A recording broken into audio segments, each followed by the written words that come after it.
अस्सलाम वालेकुम दोस्तों, मैं ਤੁਹਾਡਾ ਭਰਾ ਮੀਆਂ ਮੁਹੰਮਦ ਅਫਜ਼ਲ ਬੱਟੂ ਤੇ ਤੁਸੀਂ ਵੇਖਦੇ ਪਏ ਹੋ ਡਿਜੀਟਲ ਕਿਸਾਨ ਪਾਕਿਸਤਾਨ। ਕਿਸਾਨ ਵੀ ਭਰਾਓ, ਮੂੰਜੀ ਦਾ ਅਗੇਤਾ ਸੀਜ਼ਨ ਸ਼ੁਰੂ। ਬੈਕ ਸਾਈਡ ਤੇ ਮੂੰਜੀ ਲੱਗੀ ਪਈ ਜੇ 1509, 1985, ਈਰੀ ਫਾਈਨ। ਇਹ ਤਿੰਨ ਵੈਰਾਈਟੀਆਂ ਸਾਡੇ ਇਲਾਕੇ ਵਿੱਚ ਲੱਗਦੀਆਂ ਪਈਆਂ ਜੇ। ਤੇ ਇਹ ਜਿਹੜੀ ਹਾਈਬ੍ਰਿਡ ਦੀ ਪਨੀਰੀ ਲੱਗੀ ਪਈ ਹੈਗੀ ਜੇ। ਤੇ ਬਾਕੀ ਜਨਾਬ MF 385 ਪਿੱਛੇ ਜਨਾਬ ਮਲਟੀ ਲੇਜ਼ਰ ਵਾਲਿਆਂ ਦਾ ਠੋਸ ਹੱਲ ਹੈ, ਉਸ ਦੇ ਪਿੱਛੇ ਲੋਹੇ ਦਾ ਸੁਹਾਗਾ। ਤੇ ਮਜ਼ੀਦ ਗੱਪਸ਼ਪ ਕਰਨੇ ਹੈ ਤੇ ਆਓ ਚਲੀਏ ਤੁਹਾਨੂੰ ਟਰੈਕਟਰ ਦੀ ਪਰਫਾਰਮੈਂਸ ਵਿਖਾਈਏ।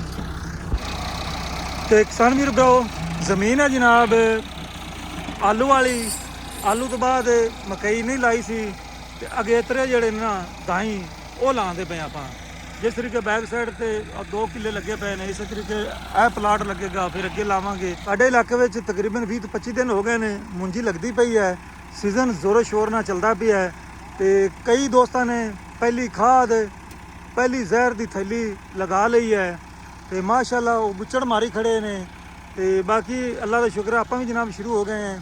ਤੇ ਬਾਕੀ ਤਿੰਨ ਵੈਰਾਈਟੀਆਂ ਸਾਡੇ ਪਾਸੇ 1985, 1509 ਤੇ ਈਰੀ ਫਾਈਨ ਲੱਗਦੇ ਪਏ ਜੇ। ਕਈ ਦੋਸਤ ਜਿਹੜੇ ਹੈਗੇ ਨੇ ਹਫਤੇ 10 ਦਿਨ ਤੱਕ ਹਾਈਬ੍ਰਿਡ ਜਿਹੜੀ ਮੂੰਜੀ ਹੈ ਉਸ ਨੂੰ ਸ਼ੁਰੂ ਕਰ ਦੇਣਗੇ, ਕਿਉਂਕਿ ਹਾਈਬ੍ਰਿਡ ਦਾ ਜਿਹੜਾ ਸੀਜ਼ਨ ਹੈ ਸਾਡੇ ਪਾਸੇ ਅਗੇਤਰਾ ਹੀ ਸ਼ੁਰੂ ਹੁੰਦਾ ਹੈਗਾ। ਲੇਕਿਨ ਜ਼ਿਆਦਾਤਰ ਜਿਹੜੇ ਸਾਡੇ ਪਾਸੇ ਮੂੰਜੀ ਦਾ ਸੀਜ਼ਨ ਅਗੇਤਰਾ ਹੀ ਸ਼ੁਰੂ ਹੁੰਦਾ ਹੈ। ਉਸ ਤੋਂ ਬਾਅਦ ਜਨਾਬ ਮਕਈ ਵਾਲੀ ਜਗ੍ਹਾ ਤੇ ਵੀ 1509 ਉਸ ਦੇ ਨਾਲ ਹਾਈਬ੍ਰਿਡ ਇਹ ਮੂੰਜੀ ਦੀ ਕਾਸ਼ਤ ਹੁੰਦੀ ਹੈ। ਤੇ ਆਹ ਸਾਲ ਉਮੀਦ ਕੀਤੀ ਜਾ ਰਹੀ ਹੈ ਵੀ ਜਿਹੜਾ ਸੀਜ਼ਨ ਹੈਗਾ ਖਾਸ ਕਰਕੇ ਮੂੰਜੀ ਦਾ, ਇਹ ਬਹੁਤ ਜ਼ਿਆਦਾ ਮੂੰਜੀ ਲੱਗੇਗੀ ਇਨਸ਼ਾਅੱਲਾ। ਤੇ ਬਾਕੀ ਮੈਂ ਨਾਲ ਦੱਸਦਾ ਚੱਲਾਂ ਵੀ ਇਸ ਵਾਰੀ ਜਿਹੜੀ ਤਿਲੀ ਦੀ ਕਾਸ਼ਤ ਹੈ ਪਿਛਲੇ ਸਾਲ ਦੀ ਨਿਸਬਤ ਘੱਟ ਹੁੰਦੀ ਪਈ ਸਾਡੇ ਪਾਸੇ, ਕਿਉਂਕਿ ਸਾਰੇ ਕਿਸਾਨ ਵੀਰ ਭਰਾਵਾਂ ਦਾ ਆਲੂ ਦੀ ਤਰ੍ਹਾਂ ਮੂੰਜੀ ਤੇ ਜ਼ੋਰ ਹੈ। ਮੂੰਜੀ ਲਾਈ ਆਉਂਦੇ ਨੇ ਧੜਾ ਧੜ, ਤੇ ਤਿਲੀ ਜਿਹੜੀ ਹੈ ਬਹੁਤ ਘੱਟ ਲੱਗਦੀ ਪਈ ਹੈਗੀ ਜੇ। ਤੇ ਉਸ ਦੇ ਨਾਲ ਕੋਈ ਹੋਰ ਫਸਲ ਜਿਹੜੀ ਹੈ ਸਿਵਾਏ ਮਕਈ ਤੋਂ ਨਜ਼ਰ ਨਹੀਂ ਆਉਂਦੀ ਪਈ। ਤੇ ਕਪਾਸ ਤਾਂ ਪਹਿਲੇ ਹੀ ਸਾਡੇ ਪਾਸੇ ਨਹੀਂ ਹੁੰਦੀ ਹੈਗੀ, ਕਿਉਂਕਿ ਕਪਾਸ ਦਾ ਜਿਹੜਾ ਬੀਜ ਹੈ ਸਾਡੇ ਕੋਲ ਕੋਈ ਐਸਾ ਤਿਆਰ ਨਹੀਂ ਕਰ ਸਕੇ ਸਾਡੇ ਜ਼ਰਾਈ ਮਾਹਿਰੀਨ ਜਿਹਦਾ ਤੋਂ ਅਸੀਂ ਫਾਇਦਾ ਉਠਾਈਏ, ਕਿਉਂਕਿ ਜਾਂ ਵਾਇਰਸ ਪੈ ਜਾਂਦੀ ਹੈ ਜਾਂ ਜਨਾਬ ਉਹਨਾਂ ਨੂੰ ਬਿਮਾਰੀਆਂ ਲੱਗ ਜਾਂਦੀਆਂ ਨੇ, ਸੁੰਡੀ ਨਹੀਂ ਕਾਬੂ ਆਉਂਦੀ। ਇਸ ਵਾਸਤੇ ਜ਼ਮੀਂਦਾਰ ਜਿਹੜੇ ਨੇ ਜਾਂ ਕਣਕ ਲਗਾਉਂਦੇ ਨੇ ਜਾਂ ਮੂੰਜੀ ਲਗਾਉਂਦੇ ਨੇ ਜਾਂ ਮੱਕੀ ਜਾਂ ਦੂਸਰਾ ਆਲੂ। ਤੇ ਆਲੂਆਂ ਦੇ ਪ੍ਰੋਗਰਾਮ ਨੇ ਤਾਂ ਕਿਸਾਨਾਂ ਨੂੰ ਇਸ ਵਾਰੀ ਖਰਾਬ ਕਰ ਦਿੱਤਾ ਹੈ। ਤੇ ਬਾਕੀ ਅੱਲਾ ਖੈਰ ਕਰਸੀ ਇਨਸ਼ਾਅੱਲਾ ਤਾਲਾ। ਤੇ ਦੋਸਤੋ ਹੱਲ ਚੈੱਕ ਕਰ ਲਓ, ਮਲਟੀ ਲੇਜ਼ਰ ਸੋਲੂਸ਼ਨ ਵਾਲਿਆਂ ਦੇ ਦੀਪਾਲਪੁਰ ਵਾਲਿਆਂ ਦੇ ਬਣੇ ਹੋਏ ਨੇ।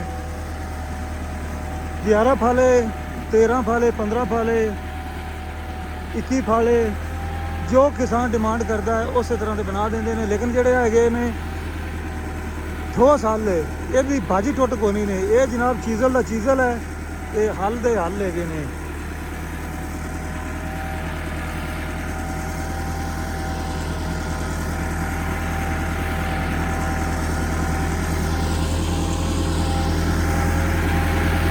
ਜ਼ਬਰਦਸਤ ਜਨਾਬ 85 ਸ਼ਹਜ਼ਾਦਾ।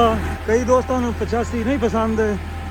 ਤੇ ਬਾਕੀ ਟਰੈਕਟਰਾਂ 'ਚ ਜਿਹੜਾ ਟਰੈਕਟਰ ਹੈ ਬਿਲਾਰਸ ਪਹਿਲੇ ਨੰਬਰ ਤੇ, ਦੂਜੇ ਨੰਬਰ ਤੇ ਮੇਰੇ ਮੁਤਾਬਕ 85 ਹੈ। ਤੇ ਜਿੰਨੀ ਦੇਰ ਕੋਈ ਕਿਸੇ ਟਰੈਕਟਰ ਨੂੰ ਚਲਾਉਂਦਾ ਨਹੀਂ ਹੈਗਾ, ਮੇਰਾ ਖਿਆਲ ਹੈ ਉਹਦੇ ਬਾਰੇ ਆਪਣੀ ਕੀਮਤੀ ਰਾਏ ਜਿਹੜੀ ਹੈ ਉਹਨੂੰ ਨਹੀਂ ਦੇਣੀ ਚਾਹੀਦੀ। ਤੇ ਪਹਿਲੇ ਮੈਂ ਵੀ 85 ਨੂੰ ਜਨਾਬ ਐਵੇਂ ਹੀ ਸਮਝਦਾ ਸੀ, ਲੇਕਿਨ ਜਦੋਂ ਇਹਨੂੰ ਮੈਂ ਚਲਾਇਆ ਸੁਪਰ ਸੀਡਰ ਤੇ ਇਹਦਾ ਬਹੁਤ ਕਮਾਲ ਦਾ ਰਿਜ਼ਲਟ ਨਿਕਲਿਆ। 75 ਦਾ ਤੇ 85 ਦਾ ਬਹੁਤ ਵਧੀਆ। PTO ਦਾ ਜਨਾਬ ਸ਼ਹਿਨਸ਼ਾਹ ਹੈਗੇ ਨੇ। ਤੇ ਉਸ ਦੇ ਨਾਲ ਅਗਰ ਤੁਸੀਂ ਹੱਲ ਫੇਰਨੇ, ਸੁਹਾਗਾ ਫੇਰਨਾ, ਜ਼ਮੀਨ ਦੀ ਤਿਆਰੀ ਕਰਨੀ ਹੈ ਤਾਂ ਵਧੀਆ ਰਿਜ਼ਲਟ ਹੈ। ਬਾਕੀ ਜਿਹੜਾ ਡੀਜ਼ਲ ਹੈ, ਡੀਜ਼ਲ ਬੜੇ ਸ਼ੌਕਾਂ ਨਾਲ ਪੀਂਦਾ ਹੈਗਾ ਜੇ। ਡੀਜ਼ਲ ਦਾ ਖਰਚਾ ਬਈ ਇਹਦਾ ਵਾਧੂ ਹੈ। ਇਸ ਦੇ ਮਤਲਬ ਮੁਕਾਬਲੇ ਅਗਰ ਰੂਸੀ ਟਰੈਕਟਰ ਦਾ ਖਰਚਾ ਵੇਖੀਏ ਤਾਂ ਬਹੁਤ ਘੱਟ ਹੈ।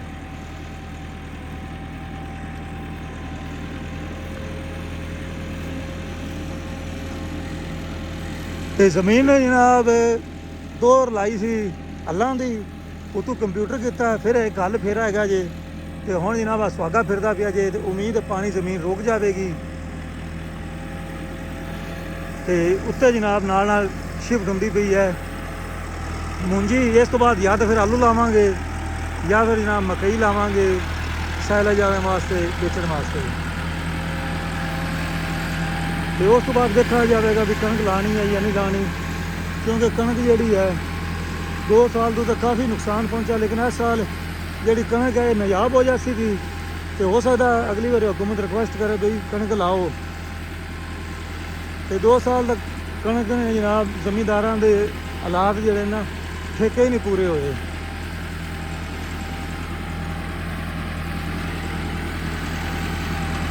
ਮਾਸ਼ਾਅੱਲਾ ਜ਼ਬਰਦਸਤੀ। ਤੇ ਕਿਸਾਨ ਵੀਰ ਭਰਾ ਇਸ ਵਾਰੀ ਤੁਸੀਂ ਕਿਤਨੇ ਏਕੜ ਮੁੰਜੀ ਲਗਾਉਂਦੇ ਪਏ ਹੋ ਜਾਂ ਕਿਹੜੀ ਫਸਲ ਲਾਉਂਦੇ ਪਏ ਹੋ, ਉਹ ਆਪਣੀ ਕੀਮਤੀ ਰਾਏ ਲਾਜ਼ਮੀ ਦੇਵੇ ਜੇ। ਅਸਾਂ ਤੁਹਾਨੂੰ ਦੱਸ ਦਿੱਤਾ ਹੈ ਸਾਡੇ ਇਲਾਕੇ ਦੇ ਵਿੱਚ 1509 ਈਰੀ ਫਾਈਨ 1985 ਲੱਗਦੇ ਪਏ ਜੇ, ਤੇ ਨਾਲ ਹੀ ਸੀਜ਼ਨ ਹਾਈਬ੍ਰਿਡ ਦਾ ਵੀ ਸ਼ੁਰੂ ਹੁੰਦਾ ਪਿਆ, ਤੇ ਡਾਇਮੰਡ 123 ਵੀ ਉਸ ਦੇ ਨਾਲ LP 18 LP 2 ਉਹ ਲੱਗਣੇ ਹੈਗੇ ਜੇ।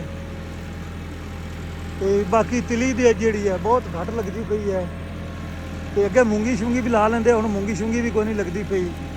ਤੇ ਤੁਸੀਂ ਲਾਜ਼ਮੀ ਦੱਸਿਆ ਵੀ ਤੁਸੀਂ ਇਸ ਵਾਰੀ ਕਿਹੜੀ ਫਸਲ ਲਗਾਉਂਦੇ ਪਏ ਹੋ ਤੇ ਕਿਉਂ ਲਗਾਉਂਦੇ ਪਏ ਹੋ, ਤਾਂ ਕਿ ਸਾਨੂੰ ਵੀ ਅੰਦਾਜ਼ਾ ਹੋ ਜਾਵੇ ਸਾਡੇ ਕਿਸਾਨ ਵੀਰ ਭਰਾਵਾਂ ਨੂੰ ਕਿੰਨਾ ਫਾਇਦਾ ਹੋਇਆ, ਕਿੰਨਾ ਨੁਕਸਾਨ ਹੁੰਦਾ ਪਿਆ ਹੈ। ਤੇ ਉਮੀਦ ਕਰਨਾ ਮੇਰੇ ਕਿਸਾਨ ਵੀਰ ਭਰਾ ਆਪਣੀ ਕੀਮਤੀ ਰਾਏ ਲਾਜ਼ਮੀ ਦੇਵਣਗੇ।